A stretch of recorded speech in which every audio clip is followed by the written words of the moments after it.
שלום נשים יקרות, כאן אפרת בר-לב מלדעת ובריאות. אני רוצה לדבר איתכן היום על מלכודת הדיאטה.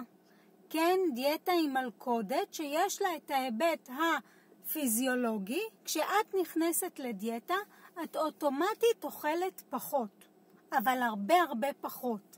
כל כך פחות שהגוף נכנס למגננה, ובעצם שומר טוב את כל הקילוגרמים כדי לא לאבד אפילו גרם אחד, כי עכשיו תקופת בצורת.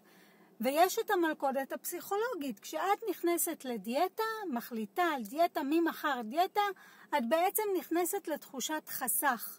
של אין, אסור לי, צריך לספור קלוריות, האוכל משעמם, אין לי גיוון, לא טעים לי, ולכן דיאטה היא מילה לא טובה כדי לאפיין את התזונה שמתאימה לך. אמנם המילה דיאטה מבחינה מילולית בלטינית מתייחס לאורח חיים, אבל כל עובר אורח ברחוב שנשאל אותו על דיאטה, ישר באסוציאציה יתייחס לזה כתחושת חסך, של ספירת קלוריות, של מדידת היקפים, של משקל, ולא לכך הכוונה.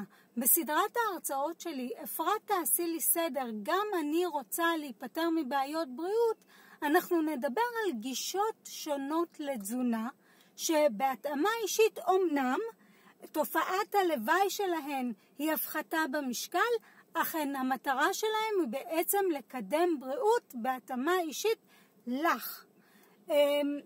בעצם בנושא הגישות האלה לתזונה, אנחנו נדבר גם, נזכיר את ההורמונים שקשורים להרזיה והעלאה במשקל, שהם ההורמונים לפטין וגרלין. לפטין הוא הורמון ההרזיה. לפטוס ביוונית זה רזה. הורמון ההרזיה מופרש בעצם מתאי שומן שאומר למוח, סטופ, אני שבע. והורמון הגרלין מופרש מקיבה ריקה, והוא מודיע בעצם עכשיו על רעב, על תיאבון, אני רוצה עכשיו לאכול. כמו כן אנחנו נדבר בסדרת ההרצאות על הקשר של לפטין, בעצם למה הגוף מייצר התנגדות, תנגודת לאותו הורמון, ולכן לא מתרחש תהליך ההרזיה, ואיך בעצם משקל עודף מתקשר לסוכרת, ללחץ דם, לבעיות פריון, לליקויים בבלוטת ריס, בגלל אותו קשר להורמון לפטין שיכול להתקלקל. אז אני שמה את הקישור לסדרת ההרצאות, אפרת תעשי לי סדר, גם אני רוצה להיפטר מבעיות בריאות ולהשיג משקל תקין.